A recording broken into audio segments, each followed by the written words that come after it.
Hey, beautiful people, welcome to episode 158 of Credit 101. And in this episode, we're going to talk about the CAIVRS system. Now, with this, let me just say this. I am not an expert on this. I'm going to just give you the information that I know, and I want you guys to do more research because it's a lot that goes into this.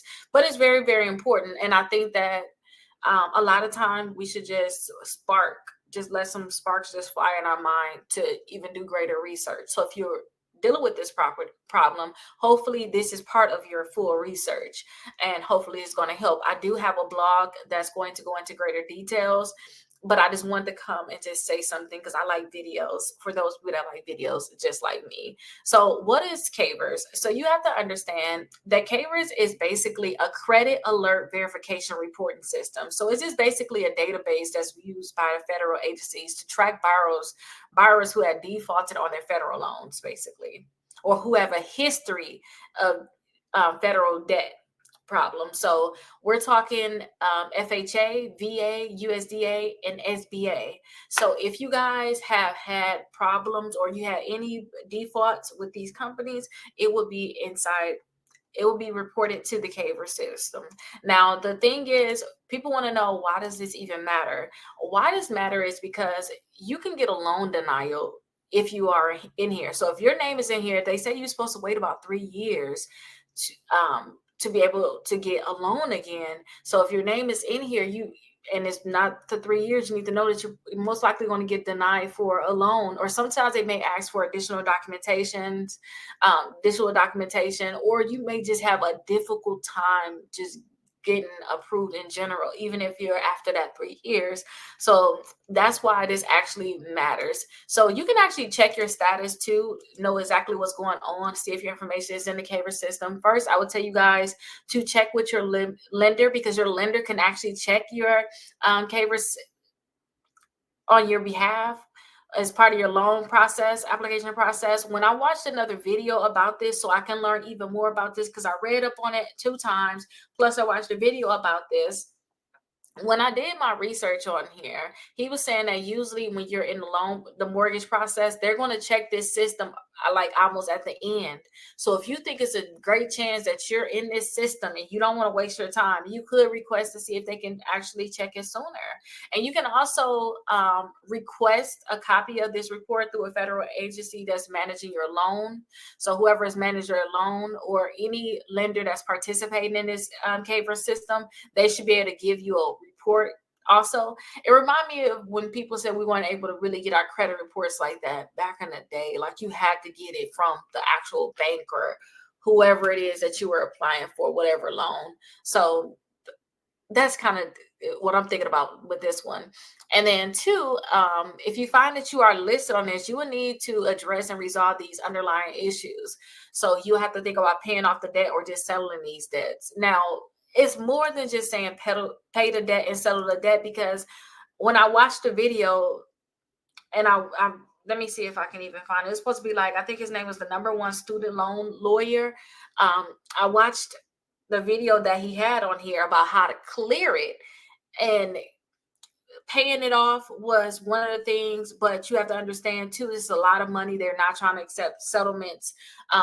And I think that you can actually try to get it cleared the same way that you could possibly try to get like your credit report clear in a way, but you'll have to try to see how you can do what you can do to get your name removed off of that. You can obtain documentation showing that your debt has been paid or resolved. That can help you. If it's your student loans that's within the system, try to see if you can do like a debt repayment. Yeah, try to see if you can do like a debt repayment. And not only just doing a debt repayment, they had a rehabilitation, and we had a special rehabilitation right now. And this is July 29th, 2024, when I'm recording this technically. It's going to come out a few days later when you probably are watching it, or you probably can watch it, the replay anyway, just later on. But the student loans have something now where it's a certain thing that's going on right now where you don't have to do the 9 months. They can actually put your accounts back into good standing. So that may be something that you all want to actually look into. Okay, just to make sure that you get this updated. Now, a few tips for avoiding this, and just make sure that you're paying all of your things on time, especially if it got to do with the federal government, paying everything on time. And then check your credit reports to see if you got any potential issues, and then seek some type of financial counseling, like if you're struggling with debt in general, and you have to figure out what you're going to do about this issue. But I hope that this helped you all. Hopefully this, it can be some information that you guys can use in your future. Hey, welcome to episode 159 of Credit 101. In this episode, we're going to talk about how soon you can get a mortgage after bankruptcy. So I want you guys to understand that there's different types of bankruptcies. You have to understand that there's the Chapter 7 bankruptcy. That's usually where they're going to wipe out and liquidate everything throughout your bankruptcy. And most of these are unsecured debts, and they're all going to be discharged, and it's going to stay in your credit reports for up to 10 years. And then you also have Chapter 13 bankruptcy, which is going to stay in your credit reports for up to 7 years, but it's basically a repayment plan to settle some debts. It's usually going to be about 3 to 5 years, depending on your income usually, and the types of debts you have. So it's going to depend on a type of bankruptcy. So you have to think about, did I do Chapter 13 or did I do Chapter 7? Now let's talk about the waiting periods now that we know what you filed. So for an FHA loan, you have to wait 2 years after a Chapter 7. So you're going to have to wait 2 years after the discharge date. And then for Chapter 13, you're going to have to wait 1 year after starting the Chapter 13 repayment plan. And then you also have to ask for the court's approval. And you have to make sure that you've been making on-time payments on everything since then for them to even really approve you. Next, you have a VA loan. Usually they're going to have you wait 2 years after the discharge of the Chapter 7. And if you have a foreclosure, the waiting period is 2 years from the foreclosure date. So you have to think about both of those. And then also you have the Chapter 13, which you have to wait 1 year. Again, you need the on-time payments and the court approvals for that. We have USDA loans. This loan, you have to wait 3 years after the discharge date of Chapter 7 bankruptcy. And if you had a foreclosure, you have to wait 3 years from the completion of that foreclosure. And then we have Chapter 13, which is the 1 year. Again, on-time payments and court approval. So I'm starting to see a pattern here, you guys, and I want you guys to see it too, is that 1 year for Chapter 13, as long as you've been paying on time. So you have to make the on-time payments, and then you have to receive the court's approval. Now, last but not least, we're going to talk about conventional loans. For Chapter 7, you can apply 4 years after the discharge of Chapter 7, and then 2 years if you do a significant down payment. And then also Chapter 13, you got 2 years after the discharge or the dismissal of Chapter 13 with strong credit and a solid payment history. So that is a lot, but I want you guys to know about the different waiting periods depending on what type of mortgage you want to get, because it's not a one size fit all. Now you have to understand the factors that's going to be affecting your eligibility. So your credit score, the higher your credit score is, the greater chance you have actually getting approved for a loan. The larger your down payment is. So save as much as you can so you could possibly put down a higher down payment. Also, your income, how stable is your income? Are you stable enough to make mortgage payments? Because that's what they're going to be looking at. Do you have a secure and stable job before you apply? How long have you been on this job? They want to know also your current debts. So keep in mind your current debts. You want to make sure that you're managing this and reducing the debts that you have too, so that you can have a greater chance of getting approved. So make sure you're having this together, and then keep in mind too your debt to income ratio. We talked about that in a previous episode. Check out the different episodes. This is episode 159. Check out the different episodes because we talked about debt to income ratio in terms of actually getting a mortgage. And then your bankruptcy discharge status is going to be very, very important. They want to make sure that you fully discharge this bankruptcy and it's closed before you apply for your mortgage. Now, there is some steps that you can technically take to before you apply for a mortgage. Is you can review your credit report, see if there's any errors or anything negative on your credit reports. Start working to remove that. You can start saving for your down payment. You can actually ask to get pre-approved for your mortgage. This can help you out a lot.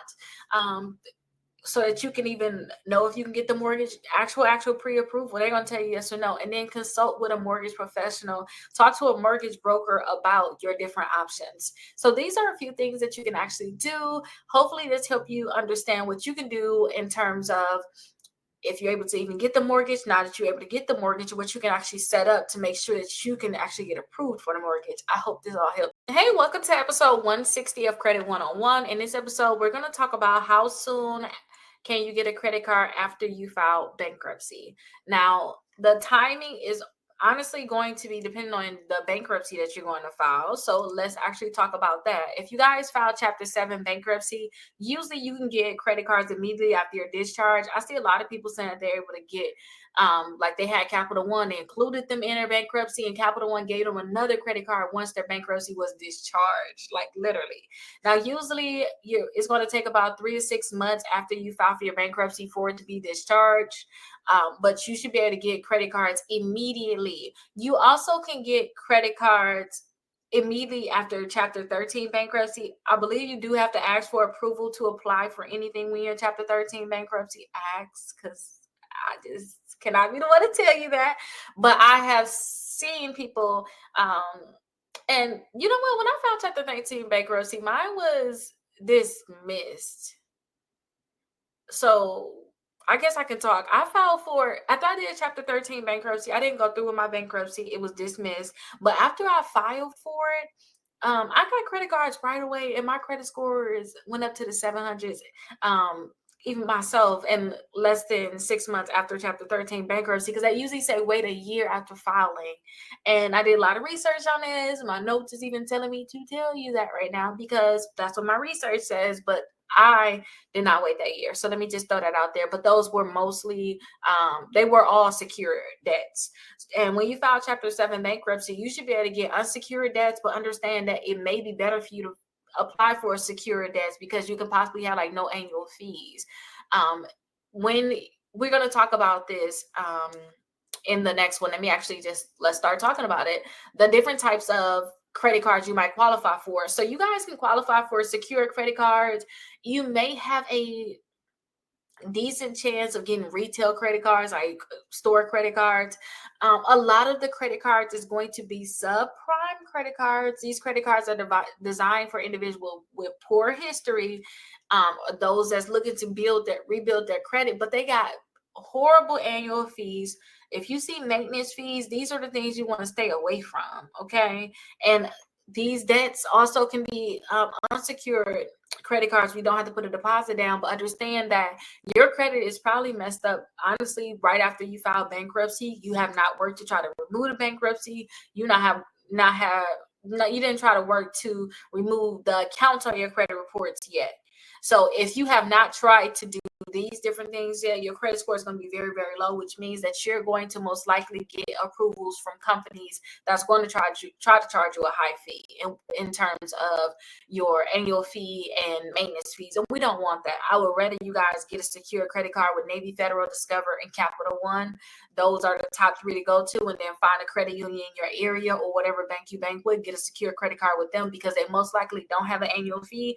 And then some of them can give you cash back and rewards, like the Discover credit card can give you rewards. But Discover do not like a bankruptcy on your credit report. So if you're going to apply for it, I would suggest you remove that bankruptcy first before you apply, or just move on with another company and keep asking Discover to let you in. And every month, just keep asking as you increase your credit score. And whenever they say yes, you get in there, okay? Think about that with a lot of these credit cards, especially when you're in the process of trying to repair your credit after you messed it up. Now, there's going to be some factors that's going to go into you actually getting approved. So your credit score, the higher your credit score is, you guys, the greater chance you have getting approved. So make sure going forward after your bankruptcy, you paying everything on time. Think of this as a new chance at life. You're not messing up anymore, paying everything on time, everything on auto pay. You're not going to get any credit cards that you're not going to pay. You're just going to make sure that you have everything in order. Also, your income. Depending on your income, certain lenders are going to look at your debt to income ratio, and they're going to consider if you got enough money to pay these debts that you're trying to basically get. And then they want to ensure that your bankruptcy has been fully discharged or closed before you apply for credit. So this is something that you can check on also. And then they want to see that you have demonstrated some current financial habits that's showing that you have great behavior when it comes down to credit. Again, you're not maxing out your credit cards when you finally get them. You're making everything on time. You're paying everything on time, and you're not getting to the point where your debt to income ratio is just out of control. Now, the next thing is you guys have to know like the steps to take before applying for credit. If I were you all, I would check my credit reports. Anything that's on there that's reporting inaccurately and is negative, I'm working to get those things removed, including the bankruptcy. A lot of times they're not reporting the bankruptcies correctly. So that'd be another thing I know I need to get off of there. So I would do that, remove any negative accounts. I will apply for new credit. I always tell people to have 4 credit cards and 2 installment accounts. So again, if I have to do it all over again, I'm going to have this bankruptcy on my credit reports, I'm going to try to go for secure credit cards that's going to graduate to an unsecured credit card. I'll just put that money down on it, like Capital One, Navy Federal, and Discover. Those will be my top 3 I'm going to go with. And then if I need more credit cards, I'll think about Open Sky, and then I'll think about the credit builder card. But I'm going to show you all my website so that you guys can see how to navigate it, because I have all these credit cards on there so you can actually check it and get 2 installment accounts. If you already got student loans, that can help you. If you already got a car reporting, that can help you. But you could technically, if you know you need to get another vehicle because you gave your vehicle, whatever the situation could have been for your bankruptcy, maybe you can get another vehicle that can report to the credit bureaus. But I would suggest you guys wait. Don't get one so soon. I would suggest that you all wait to actually get the car when you get your credit score up, or try to see if you can get a co-signer for that. But you can also do like personal loans. Navy Federal got their pledge loan. These are the different things that you can actually do, and this is things that I'm suggesting. And then make sure that you guys consult with a credit counselor and save money for emergencies. Look into Dave Ramsey. I like credit, but I still love Dave Ramsey in terms of debt. Having debt around is not a good thing, because you don't want to get yourself back in the same situation. So look into Dave Ramsey to look at some different things you can do to save money and actually make sure you don't go back into debt. Hey, beautiful people, welcome to episode 161 of Credit 101. In this episode, we're going to talk about how you can boost your credit history without actually opening new accounts. So I always tell you guys that I want you guys to have 4 credit cards reporting on your credit reports and 2 installment accounts. You guys may already have, like me, I have a lot of credit cards. If I add any new credit cards in my credit report right now, my credit score is going to be lower. So I want you guys to come up with different ways, which I'm going to tell you now, to actually increase your credit score. And this is what I look at too, and I'm like, oh my gosh, I need a little bit more points. I want to be at a certain number. These are different things I look at too, to see if I got all of this in check.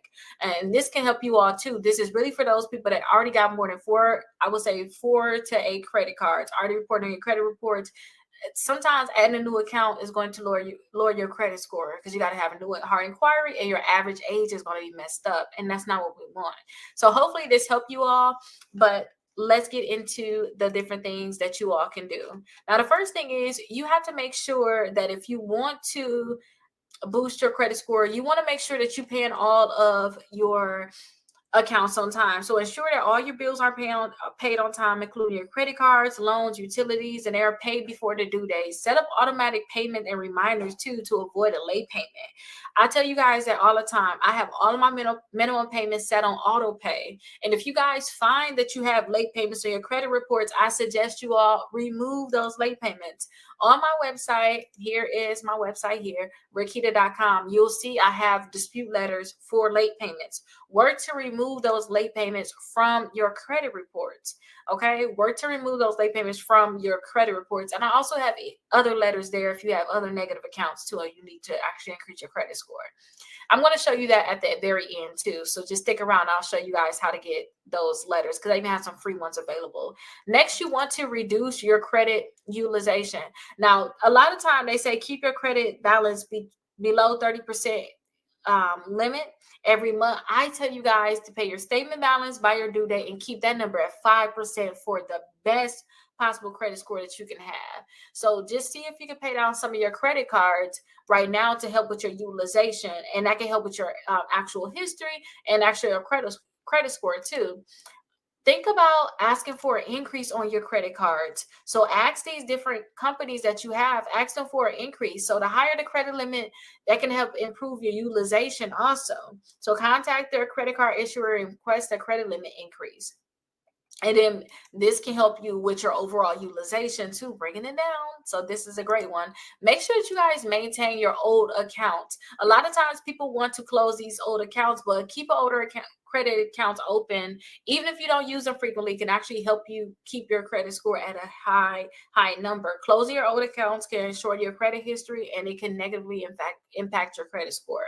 So make sure you guys are not closing these accounts. Just keep them open. If you have credit cards, make sure about every 6 months you go and swipe it. I don't care if you're just getting gas, or if you got a store credit card, you got a Victoria's Secret credit card, get you some underwear or something, just one little thing. They usually have a coupon too, for if you got store cards, you want to maintain it. You really don't want to buy nothing new. If you want to keep that account open, you have to use that credit. So make sure that you guys maintain your old accounts. Avoid missed payments. We kind of went into this already when I said make sure you set up everything on auto pay, but I'm not telling you guys nothing wrong about this. Please have it all set up on auto pay, and then double check to make sure that it is paid every month.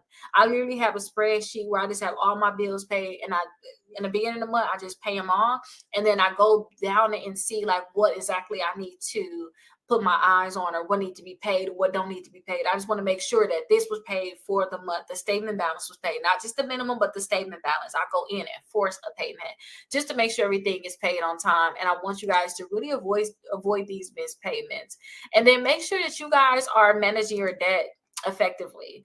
Okay, this is another big thing that you guys need to look into. Reducing your outstanding debt can help improve your credit score in general. So focus on paying down some of your existing debts, and some that have that high interest rate too.